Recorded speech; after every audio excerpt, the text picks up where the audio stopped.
তাকওয়াবান হতে পারবে, ওলি হতে পারবে। বাস্তবতায় তাই দেখা যাচ্ছে। আহলে সুন্নাত ওয়াল জামাতের অনুসারী ব্যতীত আর কোন দলে ওলি আল্লাহ, পিছনের ভাইরা বলেন আহলে সুন্নাত ওয়াল জামাত ছাড়া আর কোন ওলি আল্লাহ আছে?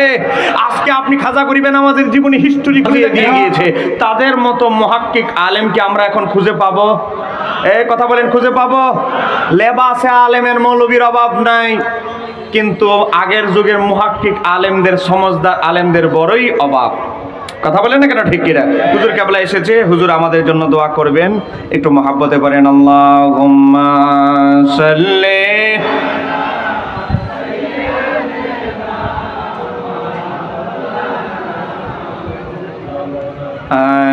আনাম আয়াত নাম্বার 153। এই আয়াতের ব্যাখ্যায় বিশ্ববিখ্যাত হাদিসের ইমাম, আকায়েদবিদ ইমাম শাতিবী রাহমাতুল্লাহ আলাইহি বলেন, তিনি সিরাতুল মুস্তাকিমের ব্যাখ্যায় বলে হুয়া আহলুস সুন্নাহ ওয়াল জামাত।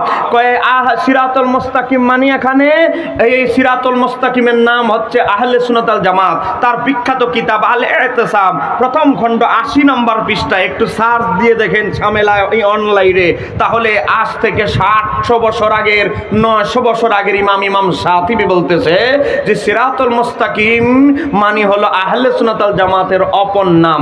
তাহলে আমরা কি বুঝলাম? একটা দলকে অনুসরণ করতে হবে, আমার আল্লাহর নির্দেশ, সেই দলের নাম আহলে সুন্নাত ওয়াল জামাত। একটু জোরে বলেন না মারহাবা।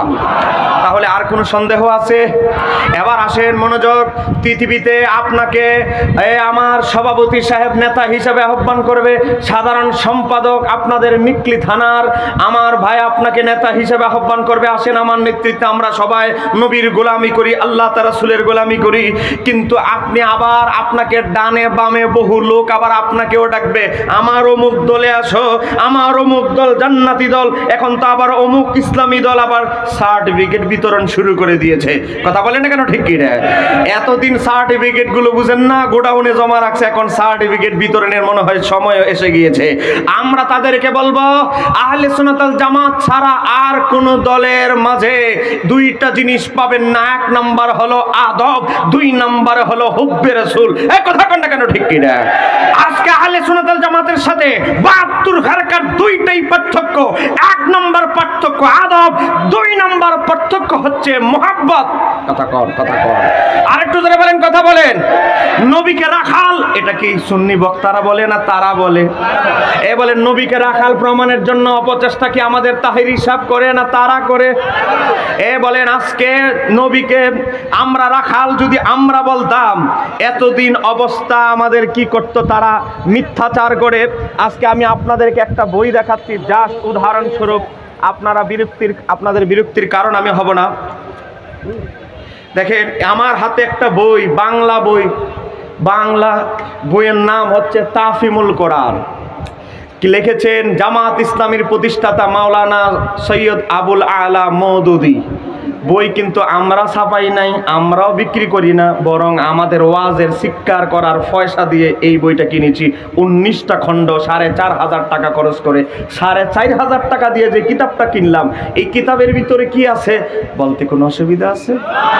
আজকে একদল লোক আমার নবীকে রাখাল প্রমাণের জন্য কাউবয়, বলেন হুজুরের নাম কি? আমাদের যুবকরা নাম দিয়েছে, বলেন না হুজুরের নাম কি? কাউবয় হুজুর। আজকে কাউবয় শাব্দিক অর্থ যদি ধরা হয়, কাউবয় মানে গরুর রাখাল। নবীর যুগে গরুর কোনো অস্তিত্ব ছিল না, তাহলে এটাও মিথ্যা। যদি উইকিপিডিয়াতে দেখেন, কাউবয় মানে বলা হয়েছে যারা ঘোড়া লালন পালন করেন, নবীও ঘোড়ার চাকরি করে না, এটাও নবীর নামে মিথ্যা। যদি বলা হয় কাউবয় মানে নবী ছিলেন রাখাল, এটাও আমার নবীর সিফত ছিল না।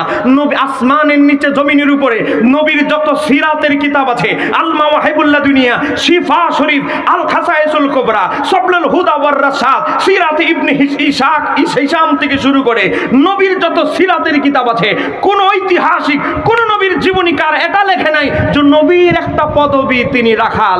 এই কথা কেউ লেখে নাই। এই কথা শুধু আমাদের এক হুজুরদের মুখে শোনা যায়, আর প্রাচীনকালে একদল লোকের কাছে শোনা যেত। প্রাচীনকালে যাদের কাছ থেকে শোনা যেত তারা হলো ইহুদি। বলেন তারা কারা? আরেকটু জোরে বলতে হবে তারা কারা। আমি বলছি না, কোরআনুল কারীম বলছে। কোরআনুল কারীমে সূরা বাকারা 104 নম্বর আয়াতে আমার আল্লাহ বলছে, ইয়া আইয়ুহাল্লাযীনা আমানু লা তাকুলু রাঈনা, হে ঈমানদাররা তোমরা আমার হাবিবের শানে রাঈনা শব্দ বলবে না। কেন রাঈনা বলবো না মাওলা? রাঈনার তো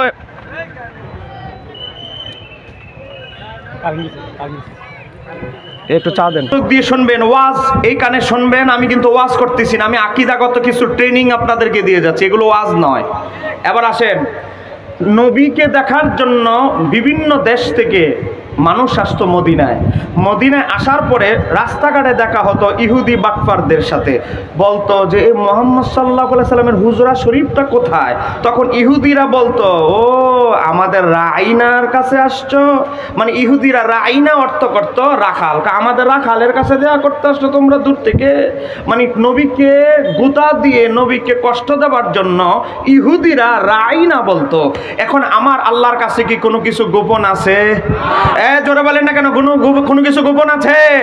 গোপন নাই। এজন্য আমার আল্লাহ সঙ্গে সঙ্গে আয়াত নাজিল করে দিলেন, হে ঈমানদাররা, হে আমার হাবিবের উম্মতেরা, ইয়া আইয়ুহাল্লাযীনা আমানু, হে ঈমানদারগণ, লা তাকুলু রাঈনা, তোমরা আমার হাবিবের শানে রাঈনা বলো না, রাঈনা বলো না। রাঈনা কেন বলবো না মাওলা? রাঈনার তো একটা অর্থ ভালো আছে। রাঈনার দুইটা অর্থ, একটা মন্দ একটা ভালো, একটা মন্দ একটা ভালো। মন্দ মানে আমাদের রাখাল, ভালো মানে আমাদের দিকে লক্ষ্য করুন, আমাদের দিকে একটু নজর করেন ইয়া রাসূলুল্লাহ। কিন্তু ইহুদিরা কি নবীর শানে ভালো অর্থ ব্যবহার করবে না খারাপ?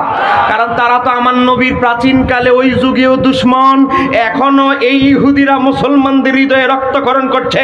গাজায় আজকে আক্রমণ করে 200 কোটি মুসলমানদের হৃদয়ে তারা রক্তক্ষরণ সৃষ্টি করছে। এই 80 লক্ষ ইহুদি শুধু আজকে আমাদের মুসলিম রাষ্ট্রপ্রধানদের ব্যর্থতার কারণে, সালাউদ্দিন আইয়ুবীর মতো একজন সুলতান না থাকার কারণে, সালাউদ্দিন আইয়ুবীর মতো মুসলমান দরদি একজন সুলতান না থাকার কারণে আজকে 200 কোটি মুসলমান থাকার পরেও আজকে আমার গাজার মুসলমানরা নির্যাতিত। চিৎকার দিয়ে বলতে হবে ঠিক কিনা? আল্লাহু আকবার, নারে রিসালাত, ইয়া রাসূলুল্লাহ, আহলে সুন্নাত ওয়াল জামাত জিন্দাবাদ, জিন্দাবাদ। আল্লামা মুফতি শহীদুল্লাহ বাহাদুর সাহেব জিন্দাবাদ। স্লোগান দিতে হবে না। এবার আসেন, এই রাঈনা নবীকে রাখাল বলে সম্বোধন করত একমাত্র আসমানের নিচে জমিনের উপরে একটা সম্প্রদায়। তারা কারা? ইহুদি। জোরে বলেন তারা কারা? আরেকটু জোরে বলতে হবে তারা কারা? ইহুদি নবীকে রাখাল বলে সম্বোধন করলে যাদের হৃদয়ে আনন্দ পেত তারা একটাই সম্প্রদায়, তারা হলো ইহুদি। এবার দেখেন মওদুদী সাহেব, মাওলানা আবুল আলা মওদুদী সাহেব, তার তাহফিমুল কোরআনের প্রথম খণ্ড, পৃষ্ঠা নম্বর হলো 87। সেখানের মধ্যে বলতেছে কই যে ইহুদিরা নবীকে রাঈনা বলতো, তাই মুসলমানদেরকে হুকুম দেওয়া হয়েছে তোমরা এই শব্দটি ব্যবহার না করে বরং উনজুরুনা বলো। একটু জোরে বলেন না মারহাবা। তাহলে মওদুদী সাহেবের কিতাব থেকেই বোঝা গেল যে নবীকে রাখাল বলে সম্বোধন করা একমাত্র ইহুদিদের স্বভাব। আরেকটু জোরে বলেন একমাত্র কাদের স্বভাব? তাহলে আজকে যারা এমনারদের শায়েখ এত গরম বক্তব্য দেওয়ার পরেও, আমার নবীকে রাখাল বলার পরেও যারা চুপ, যারা দল কানা, দলের প্রতি অন্ধত্বের কারণে নিজেদের হুজুর ভুল করেছে বলে নবীর শানে বেয়াদবির পরেও চুপ থাকে, বলেন তাদের কাছে কি আমরা ইমানের হেফাজতের আশা রাখতে পারি? বলেন তাদের সংগঠনে গেলে আমাদের ইমান হেফাজত থাকবে এরকম আশা আমরা করতে পারি? আজকে চতুর্দিকে ইসলামের অবব্যাখ্যা চলছে, ভুল ইসলামকে সঠিক ইসলাম বলে চালিয়ে দেওয়ার চেষ্টা চলছে। আজকে চতুর্দিকে মাজার ভাঙার হিরিক শুরু হয়ে গিয়েছে। বলেন মাজার ভাঙতেছি কি ভাঙতেছে না? আরো জোরে বলেন মাজার ভাঙতেছি কি না? মনে রাখতে হবে আমরা হক্কানি ওলিয়া উলিয়ার মাজারের পক্ষে। সারা জীবন গাঞ্জা টানতো, ল্যাংটা গাঞ্জা খেত, মুছ একটা এত বড় করত, মুছের পানি যার না খাইলে তার যার চলতো না। বাবা নামাজের সাথে, ইসলামের সাথে, বাবা তাহাজ্জুদের সাথে, ইবাদত রিয়াজতের সাথে যার সম্পর্ক নাই, মারা গেছে গাঞ্জা খায়া 32 বছর, তার মাজার হয়ে গেছে, কবর বানিয়ে মাজার বানিয়ে ফেলেছে। এই ধরনের ভণ্ডের মাজারের পক্ষে কখনো আহলে সুন্নাত ওয়াল জামাত আগেও ছিল না, এখনো নাই।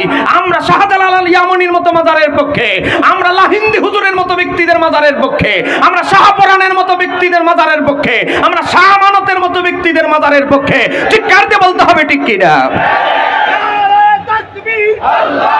সময় নাই, সময় নাই, খুব কম, সময় কম। আমার আলোচনার আমার যেই সাবজেক্ট দিয়ে বসে, এই সাবজেক্ট হলো বড়, স্লোগান দিলে আমার সব শেষ। এবার আসেন, কথা বলতে হবে বেশি, সময় হলো কম। আমি আপনাদেরকে একটা হাদিসের ব্যাখ্যা আপনাদেরকে আজকে আমি দিয়ে যেতে হচ্ছে। কেন? কারণ এটা বাংলাদেশের একটা গুরুত্বপূর্ণ ইস্যু হয়ে দাঁড়িয়েছে, মাজার ভাঙা। দেখেন, এই আমাদের ভাইয়েরা একটা হাদিস তারা দলিল দেয়, দলিল সহিহ মুসলিম শরীফ 969 নম্বর হাদিস, তিরমিজি শরীফ 1049 নম্বর হাদিস, নাসাই শরীফ 2031 নম্বর হাদিস। কয় কি? আমার নবী হযরতে আলীকে বললেন, আলী আমি তোমাকে হুকুম দিচ্ছি, এই যে দেখতেছো মদিনার যে উঁচু উঁচু কবরগুলো, এই উঁচু উঁচু কবরগুলো সব তুমি ভেঙে সমান করে দাও। আর আমার বাতিলপন্থী ভাইয়েরা সুযোগ পেয়ে গেছে। দেখো, হযরত আলীকে আল্লাহর হাবিব উঁচু যত মাজার আছে সব ভেঙে ফেলতে আদেশ করেছে। অতএব উঁচু কোনো মাজার থাকবে না, সব মাজার পাউডারের মতো মাটির সাথে মিশিয়ে দিতে হবে। এটাই আল্লাহর হাবিবের হুকুম। একটু জোরে বলা যাবে কি নাউজুবিল্লাহ? আর একটু জোরে বলেন না নাউজুবিল্লাহ? এবার আসেন, হযরতে আলীকে নবী কোন কবরগুলো ভেঙে ফেলতে আদেশ করেছে এটার ব্যাখ্যা জানার একটু দরকার আছে না নাই? আমার নবী যখন মক্কা থেকে মদিনায় গেলেন, আমি যে ব্যাখ্যাটা দিচ্ছি এটা আহলে হাদিসদের বড় হুজুর ইবনুল কাইয়্যিম জাওজি নবীর জীবনী লিখেছে, জাদুল মাআদ সেই কিতাবের ভিতরে উল্লেখ করেছে। সেই কিতাব থেকে হুবহু আমি আপনাদেরকে বাংলা ট্রান্সলেট করে বলছি। আল্লাহর হাবিব যখন মক্কা থেকে মদিনায় গেলেন, মুনাফিকদের সর্দার আব্দুল্লাহ ইবনে উবাই সেও বলি, ইয়া রাসূলুল্লাহ আমি আমার বাড়িতে বিছানা টিছানা ঠিক করে রেখেছি, আপনি আমার বাড়িতে যান।